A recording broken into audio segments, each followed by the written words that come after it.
Let's talk. Giles Brown.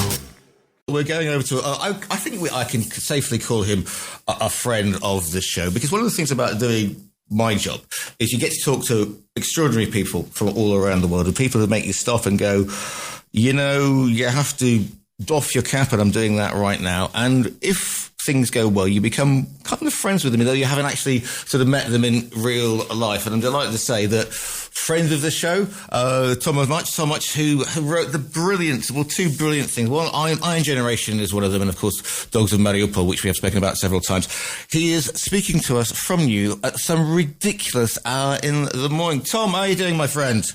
I'm doing all right, thank you. Whereabouts are you, for people who don't exactly know where you are and what you're doing over there? So I've spent the last little while in Ukraine, as you do know, but I am currently in New York City, where I just arrived last week. I'm going to be spending a few months here studying. The thing is, a couple of questions here, because you've been front and center with your reporting, and again, the way you've been talking about the situation there has really, really sort of hit hard. How difficult is it to sort of? I mean, I know you've got other things to do, but how difficult is it to you to actually leave, A, Kyiv, B, Ukraine, and see the friends and the people that you have an attachment to over there? Very difficult, I'm afraid, more difficult than I think I anticipated. One of the things about Ukraine, and one of the things that I've noticed about basically everybody who's been there, whether it's been reporters, whether it's been NGO workers, whether it's been, I don't know, diplomats or whoever, is that even after, many of us have been there 3-4 years now, everybody seems to have grown this kind of very sort of passionate emotional attachment to the country. And it sort of becomes, I think for many of people, it became sort of the center of not just your own personal and professional life, but almost the center of the world. It seemed like the most important place in the world. It was the place, where the sort of the great issues of geopolitics and good and evil and international institutions and democracy was kind of being hammered out and fought on the very ground that you were standing on. There was that real sense of sort of, as horrible as it was, being in the middle of history as it was being made, and even being able to, have a small part to play in that yourself, whereas whether it was telling the story, whether it was helping the Ukrainian army or whatever it was. And so I have spoken to a number of people, and I interestingly, I went on a podcast the other day. It was the guy friend of mine here, who's just released his first novel, who was a veteran. And we were talking about how for many military veterans, being away from the fight, from the scene to the action, actually becomes quite difficult, because one, you stay very, very concerned for the people who are still there. The street very near my girlfriend's apartment was hit in Kyiv about, it would have been about 4 or 5 days ago now. 30 people were killed in the city. It's impossible not to, see alerts of air raid sirens on your phone and become very worried for the people there. And two, it almost feels like over the rest of the world, nothing else matters in the same sort of way. Like the volume on everything else is sort of turned down, because nothing can really sort of capture the interest or the intrigue or the sort of emotional attachment you have to somewhere like Ukraine. But the other thing, it must be quite surreal, because you've gone from Ukraine, Kyiv, where you said, 30 people killed. And once upon a time, that would have been front and center. And now it's sort of in the third column of whatever newspaper or website you look at, normally, because it seems to have, we are so attuned to looking at the next big thing. We have the attention spans of, gnats on crystal meth, and it's the next thing, it's the next thing, it's the next thing. And you're in the States, you're in New York, so people are going about their daily lives, they're shopping, they're catching cabs, they're going to the cinema, they're eating in restaurants, which, with no fear. And yet where you were, of course, you could be sitting ordering a burger or waiting for a supermarket to open or something, and bam, the whole situation changes in a split second. It must be very surreal. You must feel like literally going to Times Square and shouting and going, do you people kind of not recognize what's going on? That said, to be very fair, everything you're describing about sort of people sort of living their ordinary lives and, hanging out in restaurants and chatting and gossiping with their friends or whatever, that all happens in Kiev still. It's always been amazing to me quite how the situation in Ukraine, how much normality sort of continued in most of the big cities in Ukraine. Obviously, everyone is still scared and tired and frightened, but people do still go about living their ordinary lives, not as if nothing's happening, but as close as they can to, continuing with their day-to-day lives while this is going on. Now, the thing is that normality can be very, very quickly shattered, whether there's an air raid and you have to go to the shelter, whether there's, explosions in the sky from missiles. I think the other thing as well is that even if someone's personal physical safety isn't being affected right there and then, everybody has family or friends who are serving in the military, who might be living under occupation, or who are even just living closer to the front line where it's much, much more dangerous. So appearances can sometimes be deceiving because, even places like Kiev can look very normal, but they are really, scratch the surface and the war is always there. And look, I don't, to a large degree, begrudge people who, aren't, keeping Ukraine front and center of their mind at all times, because quite frankly, for many people, there just isn't a huge amount that people could do about it, right? What happened in Kiev is horrible. It's happened, those kind of strikes have happened in Ukrainian cities. There's probably a strike of that magnitude once a month, maybe, with that level of casualties. And it's terrible and it's, horrifying. But for the average person, whether it's in, I don't know, New York or Philadelphia or Los Angeles or whatever, there isn't a huge amount that, they have no sort of personal control over it. And after a while, these stories, unfortunately, do seem to kind of blend into one another.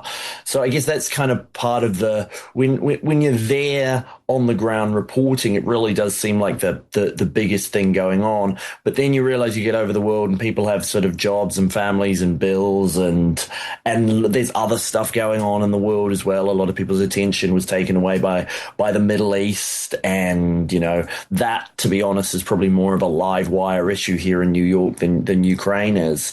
But that is just kind of human nature, that after a while, atrocities sort of blend into one another. And especially when there's nothing people can personally do about it, that's just sort of the way of the world. Yeah, but so you can say that being aware about it because you're in a different continent. And America's always seemed a million miles away from what's happening in Europe, and it can be very isolationist. History has taught us that. But when you see pictures of Putin with the Chinese leader, with the North Korean leader, all standing around together and shaking hands, I mean, somebody said, a friend of mine said, that picture really gave me the creeps when I saw that. And I thought, hello, because, it only takes a few bits and pieces, and we could be in a situation that does affect all of us because the way that politics goes. Yeah, I think the very scary thing there was not just the photos that gave us the creeps, but when they were overheard on that microphone saying, oh, yeah, we might get to live to 150, and that sort of scares anybody because it's like, okay, I think there's a lot of people who had in their mind, well, okay, Vladimir Putin's 73 years old. He's an old man. He's not going to be around forever. Maybe there'll be some kind of, a change of power in Russia at some point, and someone who is a bit less stubborn and a bit more easy to deal with. But no, it's just Vladimir Putin's got another 70 years in him in which he's going to devote to the subjugation and destruction of Ukraine. Well, I think that makes everybody very, very scared. And I also think it's important to note that this is one of the sort of the privileges that, dictators and autocratic regimes have, is that they can sort of just kind of keep going on, keep preparing their sort of nefarious deeds without really taking account of the public opinion in their countries to anywhere near the same ways that democratic, politicians are, because democratic politicians, ultimately they have to answer, we at least hope, to the to the sort of the whatever are the most pressing issues in people's lives going on at the moment.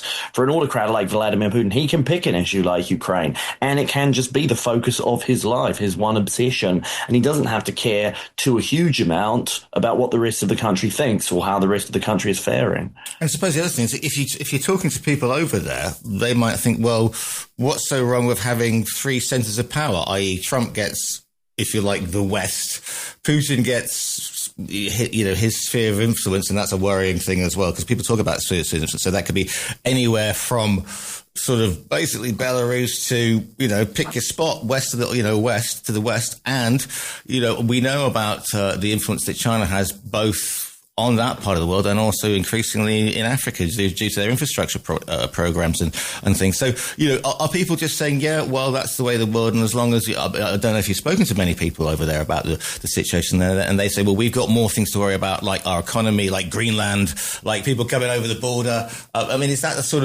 Is that what you're sort of sensing over, as you first sort of arrived there, Tom?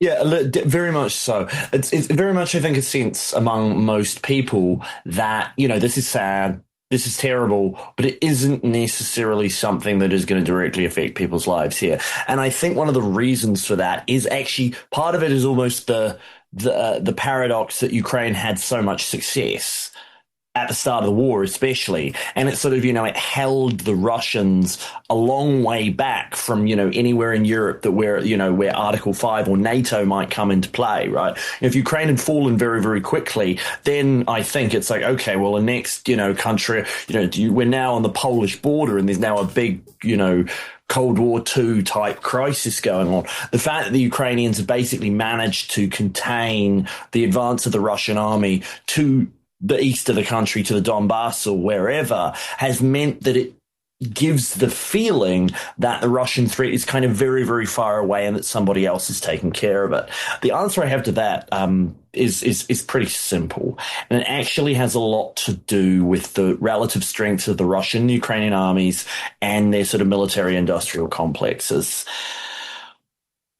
I don't think people who haven't spent a lot of time in Ukraine understand how much the nature of warfare has changed, even just in the past 2 years, with the rise of sort of autonomous systems and drone systems, and how much the sort of so basically the Western sort of way of waging war was always, at least over in Western military doctrines since the end of the Cold War, has been very fancy, advanced, expensive systems that can take out enemies really, really easily and sort of project an overwhelming force and destroy them. That means you don't have to get involved in like a long, brutal, bloody, bitter land war.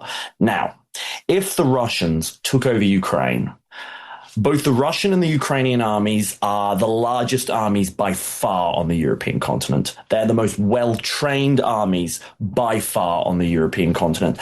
They have military industrial complexes that are engineered specifically to the demands of 21st century additional warfare, whether it's huge amounts of sort of artillery ammunition production, whether it's huge amounts of drone production and drone warfare, that armies in the West, NATO forces, do not have any experience in fighting. And I know this from when I went out to talk to soldiers who were training Ukrainian troops. For instance, in the UK, they say, look, these guys are very brave and we teach them everything we can. But a lot of these people, the closest they have to this kind of experience is Iraq and Afghanistan.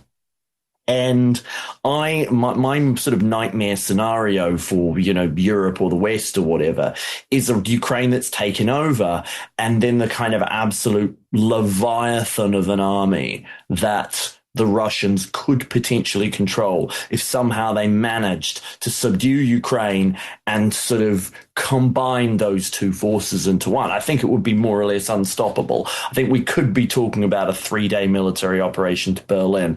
That is the extent to which how far both the Russian and the Ukrainian armies are beyond, that's just how much more powerful they are than continental militaries in general. And of course, there has been the security umbrella of the United States that has effectively meant that the Europeans don't have to make defense and security their top priority. And that I don't think is any more a guarantee. Right. I've spoken to European officials, for instance, in the Baltics, and none of them see Article 5 as a kind of ironclad guarantee that it used to be. Even if it's Trump that doesn't take it off, the Trump administration has sort of brought it into doubt, and it could take another president who's, who likes Europe even less, whether it's 5 or 10 or 20 years down the line, that could basically mean that Article 5 is no longer that cast iron guarantee that it once was. People say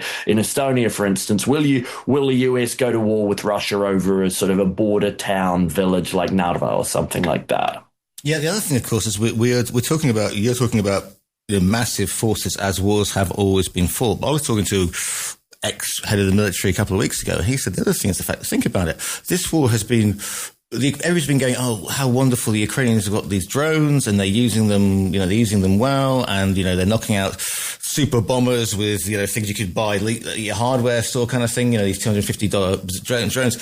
And this ex-head of the military said to me, and I hadn't thought about this, he said, well, what I want to see is the next evolution of drones be placed as the same thing as nuclear, biological and chemical weapons. And I said, what do you mean? He said, well, if they get swarm drones, these tiny little drones that they can release on armies or populations, and you can't do a bleeding thing about it. That to me is the same. He was saying that to me is the same as a cluster bomb. And if you've got expertise in that sort of drone warfare, and the cyber attacks that the Russians, Ursula von der Leyen's plane had to land the other day because somebody was jamming her frequencies. Forget about, not only do we have the possibility of a land campaign, but this technological campaign that, again, the West it's trying to play catch up with NATO. It's got people saying, again, Spain's Prime Minister, Pedro Sanchez, and I had Spanish friends going, well, why should we be paying more for our, we're miles away from Russia. And I'm sort of banging my head against the wall going, listen to me now. So, this is a clear and present threat to all of us in Europe. You may be sitting having a pina colada on the Algarve, but trust me, my friend, this could be coming and bite you on the proverbials. But thought on technology, Tom, what's your take on that? Well, that is my take is basically that people do not understand how people, in the rest of Europe are very, very lucky that so far this sort of technological explosion in the different dangers of various, warfighting methods has been contained to Ukraine by sort of almost a stroke of luck. Anywhere out, nowhere outside of Ukraine has really felt anywhere close to the scale of destruction that can now be unleashed. And as you say, can now be unleashed for cheap.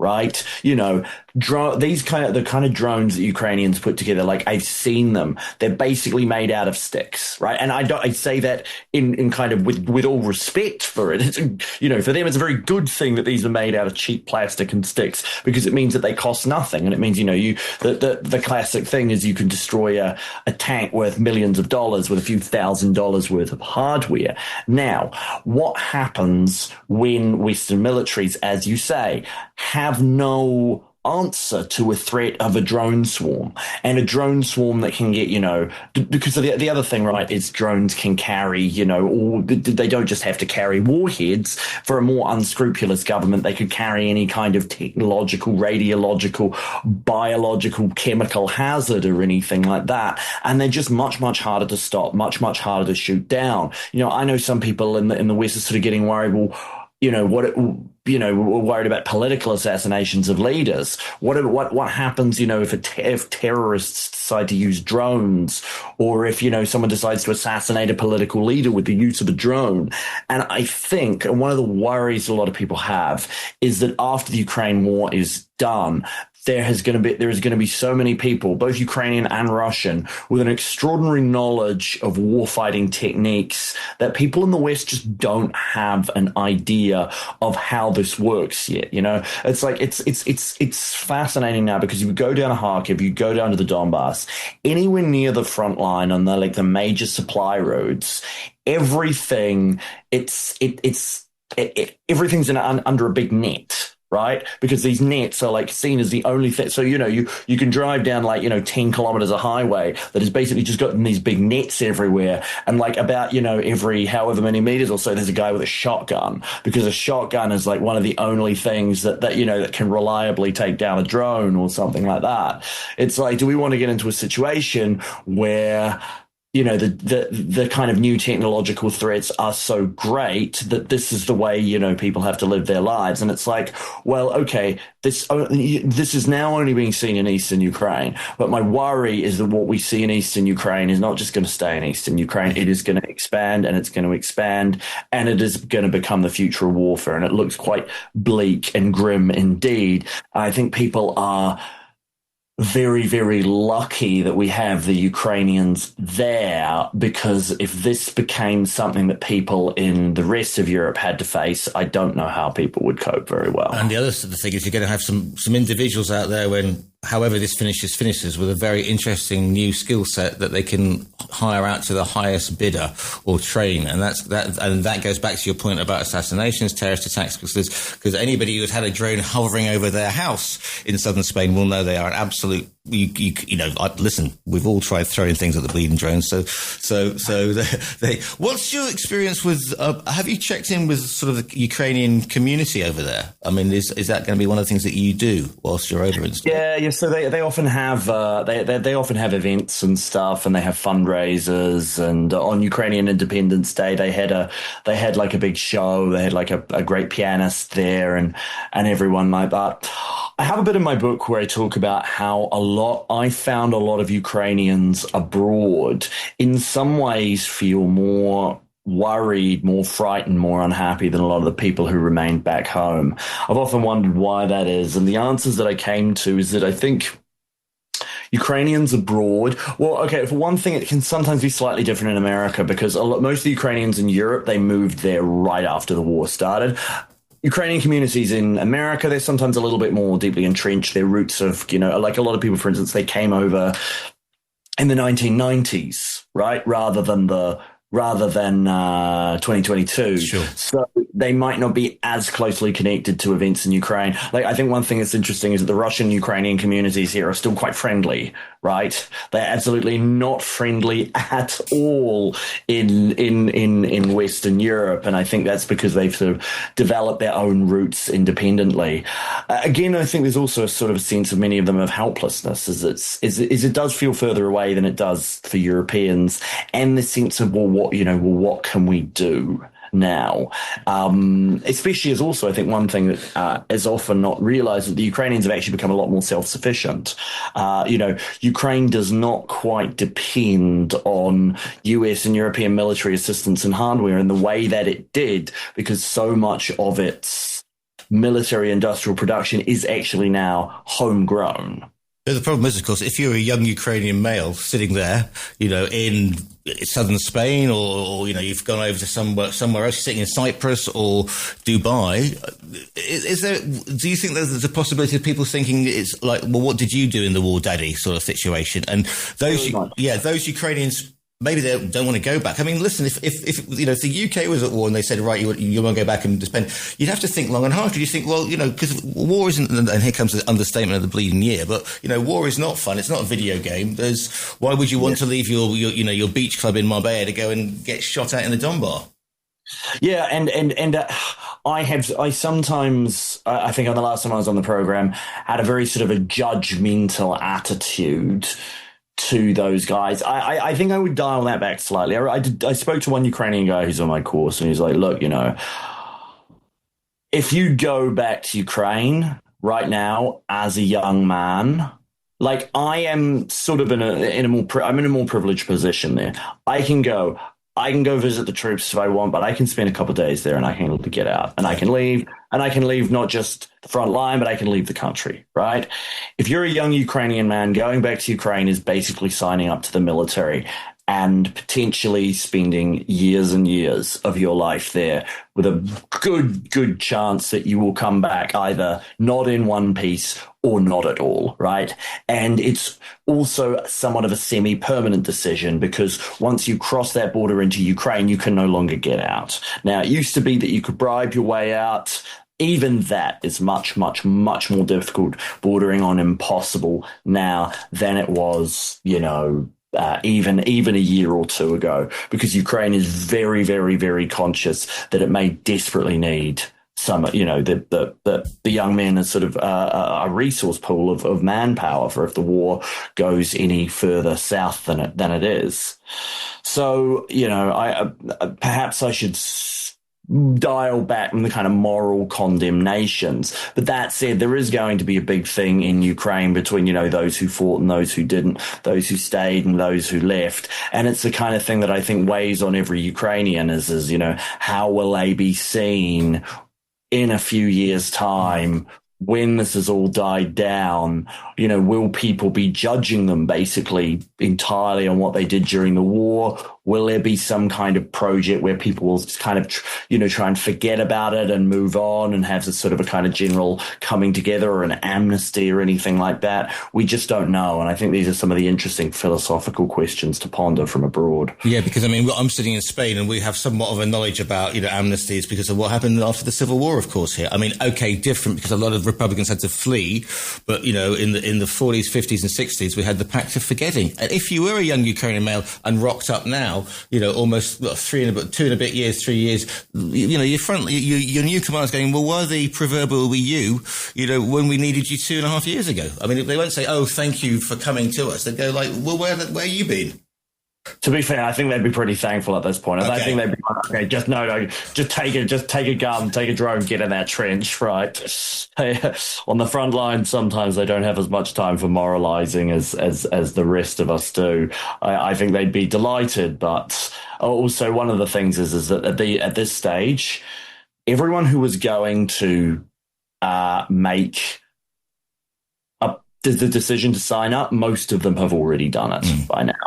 And many of them were, killed or wounded very early on.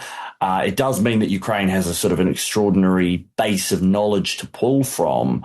But it's a real worry, I think, for sort of the future of the country. What do you do when you have a generation that's kind of been cleaved in half by war? What do you do when you have a generation that's, almost entirely battle-scarred and traumatized and things like that? And for me, from a sort of with a foot in both worlds, both in Ukraine and outside, it is just kind of very, very sort of staggering to see the sort of the contrast. And I think it's like, now that I'm back at university and I'm on campus and I'm seeing people in their, 19,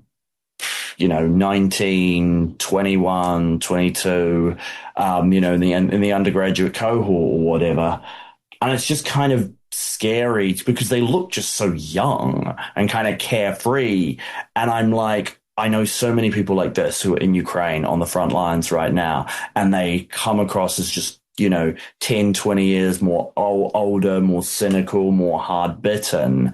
And I think it's like the best example I can think of for pretty much anybody listening or watching, there but for the grace of God go I. That was, I think, the whole sort of point of my book, was trying to tell these stories, that these are just very, very normal people, exactly like you and I, who would be doing the exact kind of same things that all of us do in our everyday careers had it not been for this invasion. Hence the Iron Generation, as you refer to them, because you cannot have an experience like that's not scar and harden you. What's the latest with the writing? Is new stuff coming out? You're still podcasting. You're still.